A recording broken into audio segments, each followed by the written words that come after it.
Good evening, I'm Salt, And I'm Vinegar. and you're watching the Salt and Vinegar podcast where we interview people who are looking to promote their stuff, and I'm all about helping people out and building an awesome network of wholesome, excited, passionate people.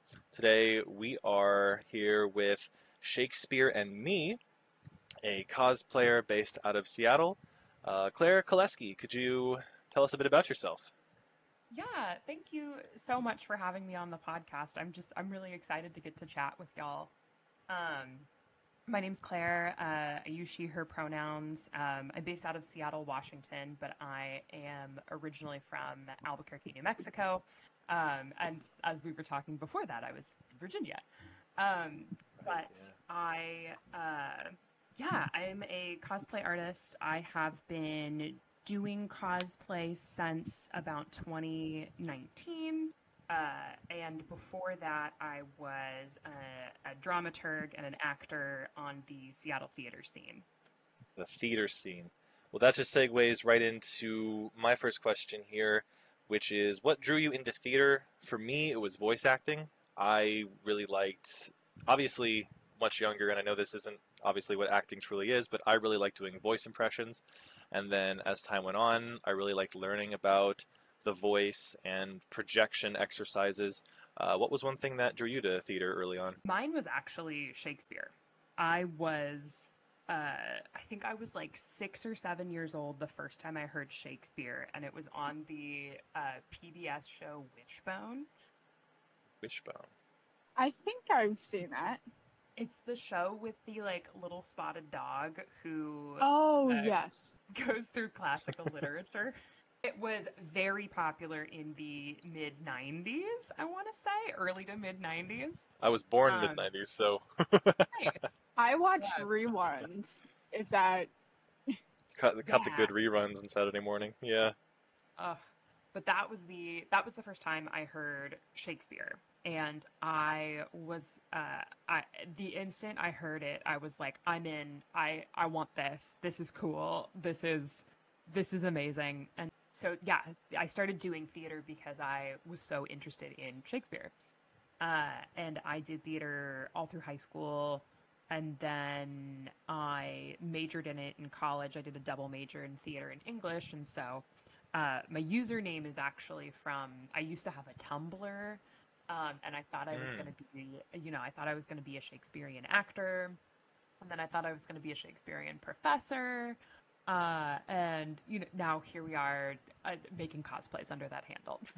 Diana, your question? Oh, yeah. So, let's see, let me go up here.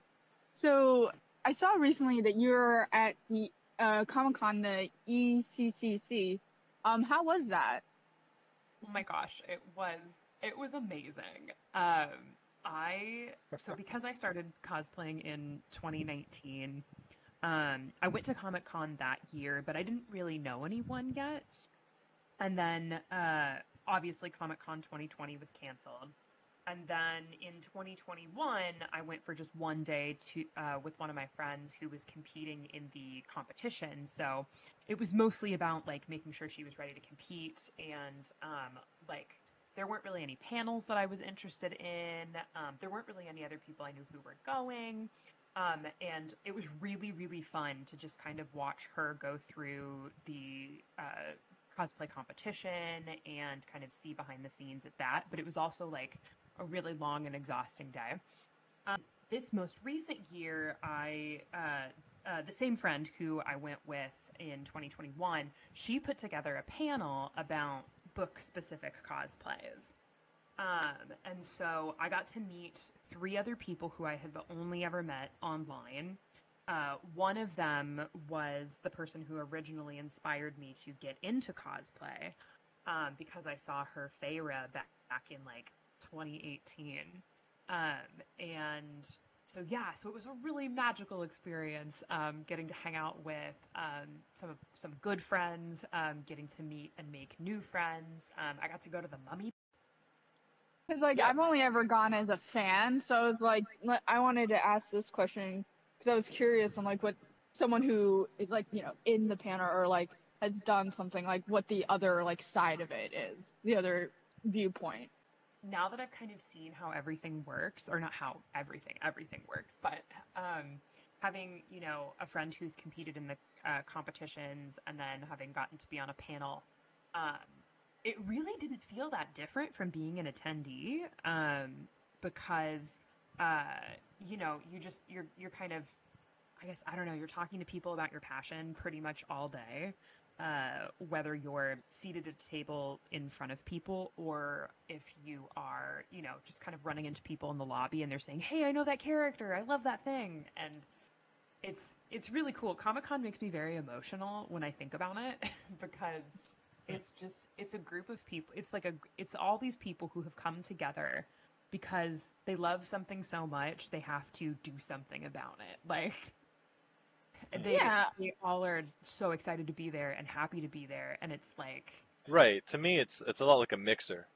yeah, I think when with something as grandiose as like Comic Con on like the West Coast or whatever, I think there's this sense that it's this big maybe competitive arena, but the ones that I've gone to are just mixers. They're just people that you want to bump into and network and get to know. Especially locally, over here in Virginia, we have a budding writers scene that's been going on in the background for the past 5 or so years. And so we have local, very local, almost like pretty much they're just flea markets at this point, but they have like anime and such over them, and cool. people, yeah, yeah, and people go to them to more or less network to try and be like, hey, I'm a writer. Oh, you're an author with this vendor table. Let's chat it up.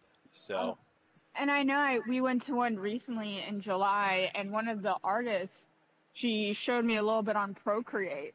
She was like, "Hey, why don't you like come over here and I'll show you like how to do these little like layers and designs." And I was like, "This is Cool. so cool." But I've always wanted to like, you know, kind of go to the Los Angeles one, but I really like the ones that are like more local because it feels kind of more, you know, close knit, and there's not so much like focus on like huge celebrities. Then you can, if it's a local con, I think the cool thing for me is that if it's a local con, then I know that there are going to be people there who then I can build community with all year. Oh, we may pass like Instagram handles, and I may talk to you once every 3 months, whereas like a local, you're like, oh, hey, we may see each other more often than maybe once every 3 months. Yeah. oh yeah. So I was looking at your TikTok, doing a little bit of a dive. I love the making of the Galadriel dress video. What do you like about cosplay? What initially drew you to cosplay as a fanatic, impassioned person? um, the thing that initially, I have kind of a long, windy story about how I get into cosplay, how I got into it. But like essentially three things happened to me, which was one, I I went through theater school, I went to acting school. I wanted to be an actor, and every time I got up in front of a director or a casting director, they were like, "We don't really know what to do with you, Claire. Like, you have you look like an ingenue, but you don't sound like one. The instant you open your mouth, we know that that is not the place to put you." And so I was getting like I was playing a lot of old women in old age makeup, and I was doing a lot of like funny friend and like quirky girl, which that would have been back in like 2013, 2012, 2013, before, like in the middle of the and in the middle of that decade was like before New Girl, and before they were really writing parts for like, I don't know, women who were more than just like, you could either be funny or you could be hot, and like if you were both, it got confusing. So I had a really hard time in acting school getting the roles that I wanted because I saw myself in these characters that I really wanted to play, particularly in Shakespeare. First book in like February of 2018, and really enjoyed it, but was like, okay, great, there's a second book. I'm going to read the second book. And the second book is the plot line of that book hits very, very close to home for me. I went through a very similar situation that Feyre goes through in that book, where I left an abusive relationship for the person who I ended up marrying. Sorry to spoil it. Oh. If you have not read it. Oh, Um, But I went through that, and I got super into the series, and I was looking up fan art, and I was trying to find like merch and everything. And the third thing that happened, and this is the sad part, but my dad passed away in June of 2018, and he was a research scientist, but he had a lot of like artistic passions. Like he played music and he drew and he made these like really, really funny home movies. And Oh, wow. when he was like very, very multi-talented, and he did a bunch of really cool things, and he really inspired. I have two younger brothers, and he really inspired us to like make art and enjoy making art and make it a part of our lives. And so when he passed away, I just kept thinking to myself, like, we don't know how long we have. And there is, you know, if there are things that set your soul on fire, you should do them. And I had been thinking about, like, what about, like, if I got back into acting, or if I wanted to do this. And then I saw this cosplay. I was scrolling through Instagram. I was at a conference in Florida, and I was scrolling through Instagram, and I saw Peachy Queen cosplay, Georgia, doing Feyre from A Court of Thorns and Roses. And I was like, oh my God, this is it. Like, this is what I want to do. I want to dress up as all of the characters that I love in these books. And I just want to be able to be them, even if it's only for like 15 minutes on the weekend.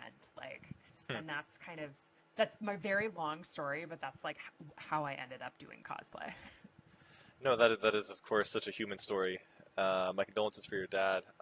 And I totally, I want to get into that series because I've seen it around on like the internet, on Google Images. I think I've pulled a few face claims from that story too, because I'm a writer and I like to mess around with like face claims. I actually used to use this one website for making quick like original avatar art, but then it went down when Flash went away. So I've been like getting back into this whole face claim thing for the past like year or so, and so I'm a little bit of a newbie to it. But I swear is this a City of Glass? You said? I think it's a court of throne and glass, or is that so? So A Court of Thorns and Roses is one of the series is by Sarah J. Maas. She has two other series. She has Throne of Glass, which was her first book series. That's, I think, what I'm running across a lot on Google Images. Yeah. Yeah. It's Throne of Glass is so a lot of people in this particular fandom, you're either Throne of Glass, A Court of Thorns and Roses, or Crescent City is the most recent series. And people generally tend to have very, very strong affiliations with like one book or another, and mine is A Court of Thorns and Roses, like 100%. Like, I liked Throne of Glass, and I like Crescent City was fine, but like A Court of Thorns and Roses is my jam. And like the books are what they are. Like, I read them. I think if you read them expecting high fantasy, you will be disappointed. But I think if you read them with it being a romance, like it's a romance book, with a high fantasy element to it, I think that lens I found to be more helpful when recommending these books. Because people are like, Claire, this is just a book about fairies. Like, you know, and I'm like, yeah, I know, but it's great, right? And they're like, it's not, you know, it's not going to be Game of Thrones or Lord of the Rings, but the romance element is really strong, and the world building is like somewhat interesting. I think it's a romance first, and then a fantasy book second. Yeah, I mean, I'm no stranger to these fantasy series. I've read way back in the day. I don't know if you remember this, but I actually read all 5 books of the Chronicles of Vladimir Todd by Zach Brewer. I've never heard of that. I never read them, but I can perfectly picture the cover, which I'm surprised by because I'm such a cat girl. It's so funny because like it's the tale of like I think it's a household cat.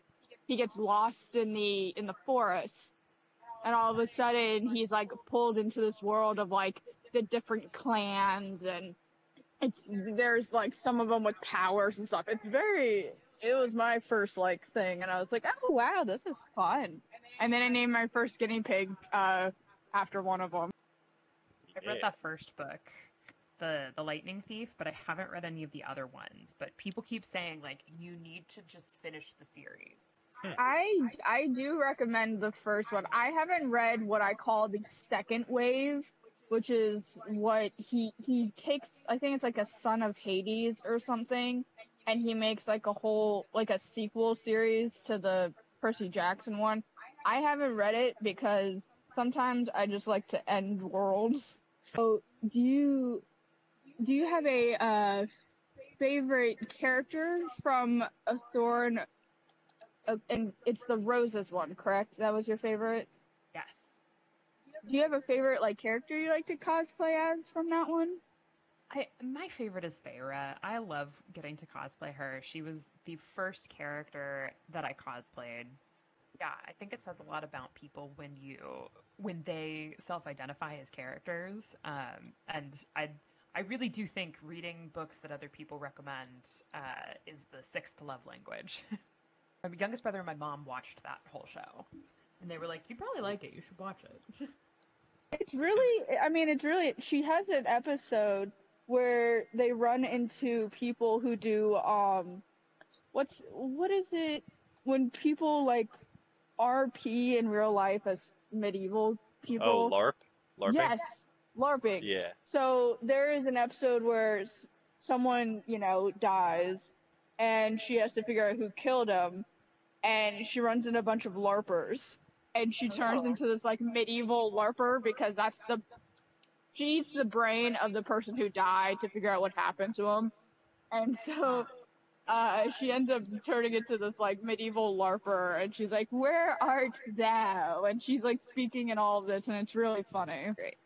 It was a pretty cool watch. I think the thing about the series that's interesting is that characters are complex and realistically unlikable, where like someone will do something and it sets off a chain of events that are like kind of bad, and there's like an Aesop's collateral that happens, and the character seems a little short-sighted, but they did it from a place that was like so much of what we know about them, and that their motivation made sense. So a silly goose question to break the mold here. So I was looking at your TikTok here, and I think it was in the Galadriel one. You have a cat, and then you whip open a grapefruit beer. SmolsNoodle over here doesn't like grapefruit beer. Joe, I cannot. I tried it at Disney World at the Germany part, and it was not great. I felt like a 40-year-old white mom. What could you say about grapefruit beer? What do I have to say about grapefruit beer? So I don't like. I think it's funny that I love grapefruit beer so much because I hate grapefruit. Like I will not eat a grapefruit. Right. Yeah. I really like the flavor of a grapefruit beer. I don't know. I just think it's the perfect thing to drink in the summer. It's very refreshing.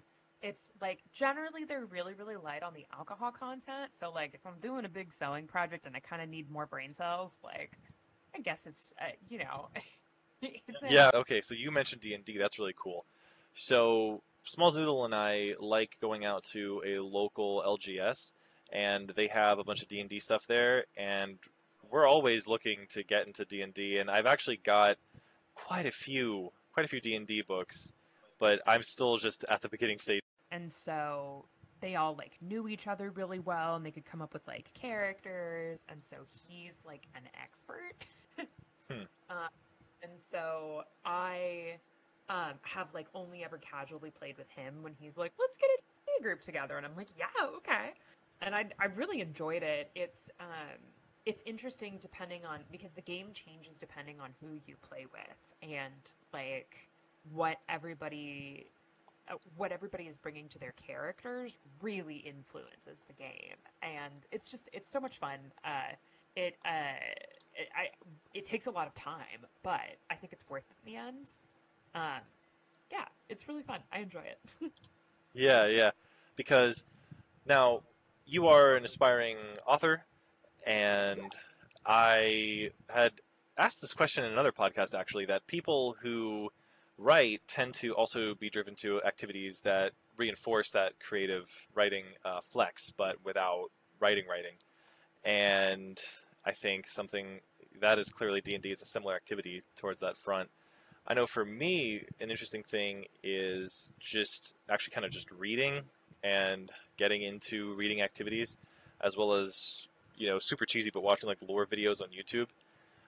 Do you have any other activities that reinforce your love of writing? I'm trying to think of other things that I do because I love to write. I love to read. I wish I had more time to read. Oh yeah, As it is a very time-consuming hobby that you have to be solely focused on the book. I just recently started my first audiobook, which I'm 30 years old. I started my first audiobook. Like, what is this? And it's been good, but my experience of reading is generally so visual. I find myself tuning out at it. But I love to read.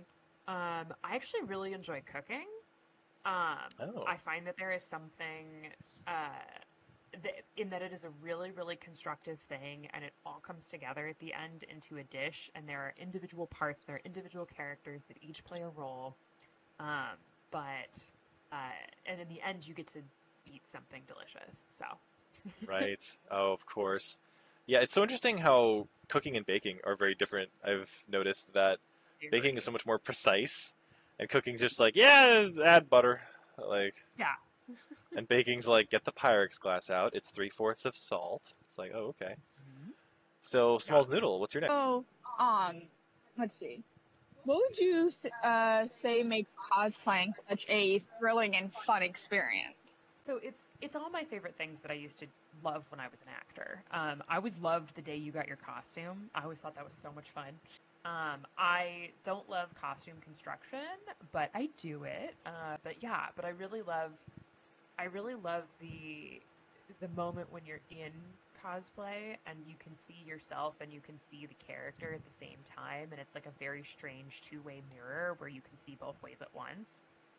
Because I think that, and I've said this before on I think my Instagram page, that the most important thing you bring to a cosplay is yourself. Oh, for sure. What don't you like about costume construction? Hard. It's just I do not have a very my brain is not my brain does not do constructing spatial awareness very well. I'm looking at the pieces for Galadriel right now, and I need to do some fancy seam work with it, and I'm okay, this fabric is so delicate, and it can only handle so many me ripping out so horror cosplays in the past 2 years, around the time TikTok was taking off for that second time when it was no longer called Musical.ly. People used to love doing horror cosplays, and yeah. Yeah, I think, just because I think I'm drawn to fantasy because that's I don't know, the genre that I feel the most at home in. And the pieces of media that I just really, really connected to. I have 3 rules for when I do a cosplay. So all of my cosplays are one of 3 things. I either loved the piece of media so much, I needed to talk to other people about it. And so sometimes when I cosplay, I might not necessarily love the character or love the way the whole costume looks, but I'm this was a really cool book and I just need to talk to people about it. And just kind of finding a way to honor younger me who loved all of these things and didn't quite know what to do with the love for these various forms of media. And now that I've grown up, I can say, I can dress up in those characters and I can be no, this is you do get to be all these characters and you do get to do all these cool things. Right. That is, of course, I love that so much, and I find that so important. SmolsNoodle, what's your next question? Oh, well, I was gonna real quick say something about, I used to really like Belle when I was younger, so when I would want to be Halloween stuff, I would like her. Instead of, because I was she reads, and I also like to read. Not like the other girls. Next question, would be, let me go to it. So, to pull back to the aspiring author part, do you have like a favorite genre or mash of genres that you like to read to help influence your writing? Yeah, try. I actually try to read just widely in general. I try to read, uh, like I read obviously a lot of romance and a lot of fantasy because that's what I write. But I love to read the occasional horror. I love to read the occasional sci-fi. My husband loves sci-fi, and so he often is like, "You should read this book." And so I just read Parable of the Sower, which is like post-apocalyptic, uh, like post-apocalyptic, almost sci-fi-esque, but it's Octavia Butler, so it's got like some Afrofuturism in there. It's a really interesting book, but it's definitely not romance, it's definitely not fantasy, but it was really interesting to read, and so I try really hard to just read widely, and I think that that's one of the best things you can do, not only as a creator but also as a human being, because reading is a form of, somebody once said reading is a form of listening. Music. I like to listen to ambient music when I write to get me into the mood, because when it has no lyrics, I don't get as distracted, because with lyrics I'd want to sing along. So then I just listen to some instrumental jam, and then like it totally puts me there in that spot that I need to be in. So I've been pulling inspiration from more than just reading too, but of course, reading widely. Let's see. I tend to do the usual stuff. I read lore books. Like, I guess a bit ago there was Elder Scrolls was putting out all of the books that you've ever picked up in like Skyrim in the video game, and they just jammed them into like three giant books. And then SmolsNoodle got me the Witcher series lore book as well, where it's like narrated from a giant ancient dragon, which is super cool. I love the pompous dragon narrations from things where they're always like, my race is so old and we've been watching over you for a long time. Da, da, da. That sort of stuff is so funny in fantasy. And yeah. Right now, let's see. I've been let me look through my book pile here for a moment. Oh yeah, friggin' World of Warcraft. There was a book. It's like a extended universe kind of deal from our local Books A Million, and it was Before the Siege, and it's about Anduin Wrynn and Sylvanas Windrunner. And the next question was, are you into any fantasy like video games? So I I have only ever played 3 video games. Or actually maybe 4, technically 4. I had a Game Boy SP and I played through most of the Minish Cap. My middle brother is very into video games and always has been, and so whenever it would get like too hard, I would just kind of pass it to him.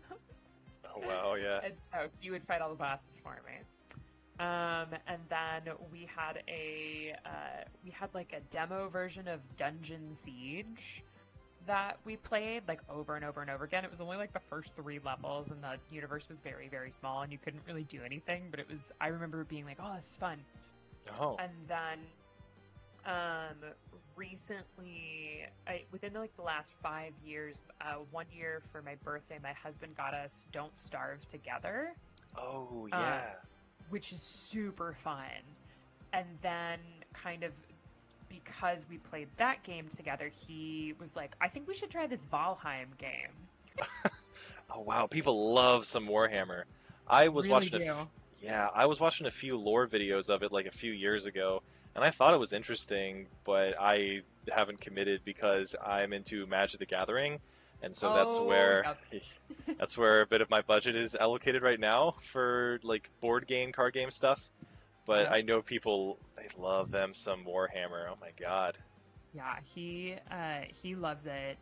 He's been playing, I think he mostly plays online, but we have a friend who we went on like a trip together up to a cabin in the mountains, and he brought all of the miniatures.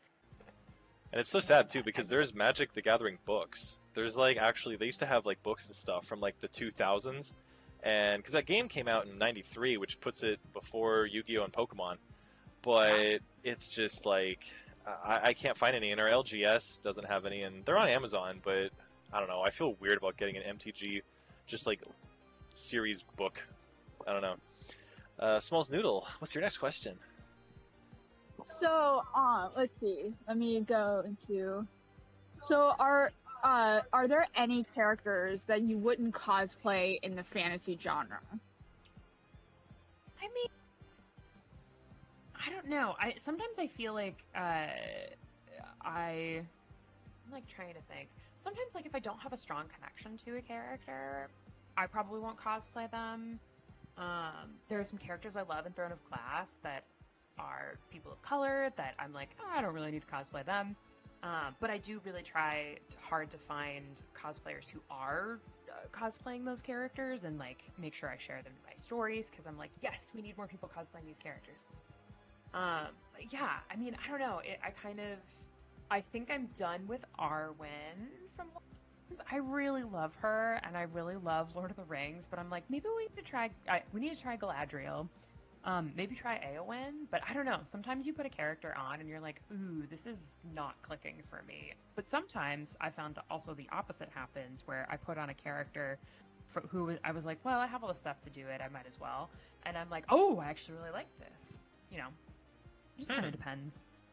Yeah, because I know there's certain, like, I've seen cosplays where they're like, I will never, like, touch this person because, like, maybe to get the pieces, it's just too hard, or they're like, this character is a terrible character, and so I was, like, curious on, like, if you had any, just based on, like, what I'd seen in the cosplay community. No, I don't think I have anything that I'm like, I don't think I have anything that's like absolutely not in a million years. Now, have you ever, or is this too grandiose? Since you're a writer, have you ever tried to cosplay any of your own characters? Oh my god, okay, that's my no. There we There you go. go. See, we found it. We found We it. found it. Thank you for asking that question, guys. That's it. I don't know if I ever could. I don't know if I ever could. Okay, yeah, I just thought it was worth a shot. Let's see. Moving right along, I had a question, and this is like one of my last questions, and it is, how do you feel like you bridge the gap of theater and writing? For instance, are you into screenwriting? Do you like to write plays? How do you bridge the gap of writing and theater? Yeah, I have written 2 plays. Okay. God, I was a long time ago that I wrote plays. But I honestly, I think the gap between writing and theater is cosplay. I think that it is a way of it is both performance and I guess it is a form of dramaturgy, but it does also go on my body. And so actually I think that cosplay is one of the ways that theater and writing come together in such a beautiful way, particularly for me, who focusing mostly on books. The dossier. All right. So my last question would be, in terms of cosplay, like through all your experience, have you learned any like do's and don'ts through like since you've started? I would say, don't put yourself on a tight deadline if you can avoid it. I made the Just Breathe gown from Ever After in 6 weeks, and I do not recommend that. I like soft deadlines.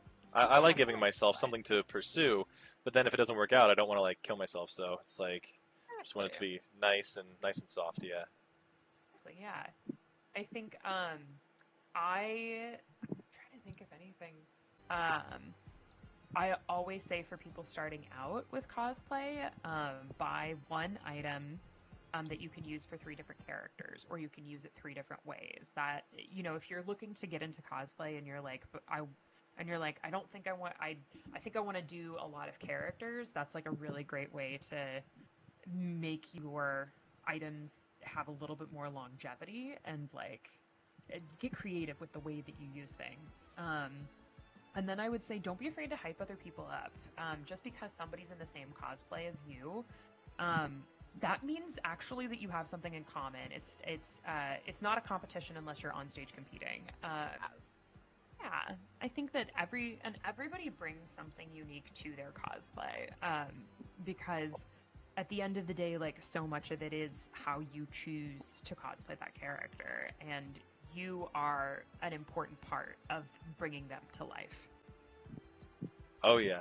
If you, if you kind of, express it to people and share it with people, it becomes like this kind of mixed in, like, little community, and things become your own, even if it is attached to, like, something as well known as maybe, an established franchise. Oh yeah. So, moving along here, I don't really have any questions left for writing or cosplay, except one more, and then I want to get to some of the what looks like humanitarian stuff that you've promoted or done. So, what would you say to someone who wants to get into cosplay as a total newbie? I would say you should do it. Like, What advice would you give? I would say find a character you really care about and a character that really means a lot to you, and then go for it. Like, I think sometimes it's really challenging too, because going for it means a lot of different things to a lot of different people, and if you want to go to a con, then like maybe find a friend, go with a friend, go to a con. All right. Well, going forward here, can you tell us a bit about what you do in terms of promoting or being involved in directly any humanitarian efforts, any charities and such? Yeah, there's a ton of different things in my linktree. I try really hard to make sure people have access to resources. I work in the arts, I work in theater, and so have gone through like a tremendous amount of social, racial equity training. I've gone through a lot of different, I've gone through like a lot of different trainings, and like try to make sure that people have resources to that, because I think sometimes, people are like, I don't know where to start. I have a lot of different things that I care about, but like I'm not quite sure how to start. And I'm like, well, start with these resources. These are really great resources to start with. And so I try to make sure I always have something like that that's helpful. I think I'm trying to think of I'm a blood donor. I've donated blood. I just hit my year mark, and I've donated more than a gallon at this point, which is really fun. Oh wow. Yeah, I'm the third generation. My grandpa and my mom both donated blood, or both do. My mom still donates blood. Oh wow. Okay. Yeah, so she's like in her 50s. She's this tiny little woman, and she's donating blood every 8 weeks. And so it was something I always grew up with, and I'm like, well, I'll get older, I'll do that. We used to have things like that in our town, and now we don't have them anymore. And it's so weird because people like have total amnesia about it unless you like bring it up. It's like wishing wells at malls, because it's like we used to have like people doing like blood donor stuff, and it would, like Red Cross would come around, and then it would be like you get a free Krispy Kreme donut if you give blood. Yeah, giving back is really fun, and I'm very passionate about accessibility and making sure everybody has access to do the things that light their heart on fire. I work with an accessibility consortium that is working on making the arts more accessible in Seattle, and then also like a part of my job is to book the ASL interpreters and book the captioner and book the audio describer, and I'm so inspired by the people who do that work, and I hope to continue to do it to make theater a better place to be, because it's come a really long way, and I think that there's a lot that we still could be doing to make art more accessible to people. Completely agree. SmolsNoodle, do you have any final questions? I saw your post about Rain, and I would like to commiserate to say I am also very upset that the first 3 seasons have been removed. No, they're back now. They're back? That makes no sense. They came back in August. Okay, so it was a July thing. It was like a blip in time where somebody messaged me. because I have made Rain one of the things that like I love Rain so much. And that is my comfort TV show. But somebody messaged me that it was off, and I was like, oh no. And I checked and it was off. And then the same person messaged me again August 1st, and they're like, click back on.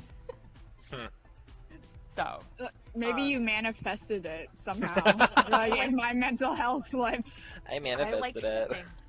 I might have helped. I like to think that I might have helped, but yeah. And I tagged them in it. I was like, Netflix, how dare you? Like. Well, because oh no, continue. Oh, you go ahead. No, you go ahead. Oh, I was gonna say, like, because I remember I was watching like historical things, and I remember when Rain like first started airing, and then I liked it because I was like, this is, we always hear about Elizabeth the First, and when we hear about Mary Stuart, it's always like, that Catholic B word tried to steal my throne. So then she dies, and I'm like, this is terrible. So I watched Rain curious, and I know a lot of Rain is like dramatized for, you know, it's historical fiction. So I'm not sure, you know, how much of it, but I think it's very interesting how like it kind of humanized her in that way. And then season 4 completely I felt was rushed. So my dirty secret is that I have not watched season 4. Oh god. I know season 4, we start to really get into, I think, like, Elizabeth and Mary's thing. And at some point, I think the end of season 4, it jump cuts. Like, the amount of time that she has been in prison. Because she gets captured at some point. I think, towards the end of the series. And it jump cuts. And it's really kind of funny. And, like,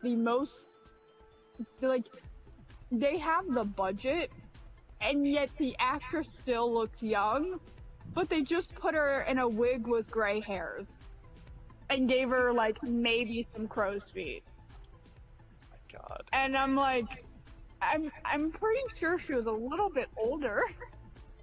A little, you know. Just a little. It's okay to show age. You know, no one's gonna throw tomatoes at their screen because Mary Stuart looks, you know, maybe in her 40s. Because I'm pretty sure she was in her 40s when she died. Yeah. But she looks like the same as she was at the beginning of the series. So I was like, I don't think you use your time jump very well. Well, yeah, and I get the wanting to time jump, and I get the thing, but it's like, well, we've been so historically inaccurate up to this point, like. Yeah, it's like, you know, and at least they stuck to her red dress. Which is, you know, they didn't say her. I think she said something, and I don't know if they stuck true to that because it's been a long time since I've seen season 4. Because I kind of just watched it once. And then didn't do it again. Yeah. It was like, that's it. I didn't need to see it once. But they did stick to her red dress. They did not stick to the fact that it took them 3 times to cut her head off. They just kind of did it in one fell swoop. Yeah. But, you know, I don't think it would have been a long, set day to just, like, cut at I don't know, a molded head. Yeah. Yeah. Yeah. Yeah. So, with that, I guess my last question is for you, Claire. Do you have anything you would like to promote and plug? Yeah, I'm in a show. Actually, it's about cosplay. There we go. Here in Seattle, there is a fringe theater company, 18th and Union, and they are doing a festival in September called the Portable Performance Festival. Okay.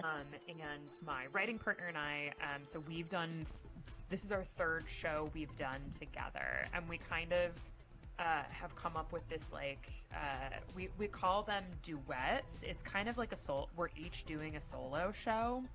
but the solo shows are in conversation with each other. So it's like part solo show, part storytelling. This one is actually all about cosplay for my track of the story, at least. So it's called Who We Were, How We Failed, and What We Wore, and we are performing September 9th, 17th, and 18th at 18th and Union. So if you're in the Seattle area and you want to check it out, we would love to have you. All right, go see that long title. Who We Were, How We Failed, What We Wore. It's a running joke that we have these like Fall Out Boy song title-esque titles. Oh yeah. The first really, show. Yeah. The first show was ways in which we failed to manage our anxiety. And that was a show about anxiety, and it was me talking about how I played Hamlet in college, and that was like how I conquered my anxiety for the moment. And his was talking about how he ran a marathon, and how in the running of his marathon and in his marathon journals are like all of his mental health things that were going on too at the time. And then the second show we did was his son was born the week that was the first year anniversary of my dad passing. So we did a show called 42 Things You Need to Know About My Dad, because my dad was a big Hitchhiker's Guide fan.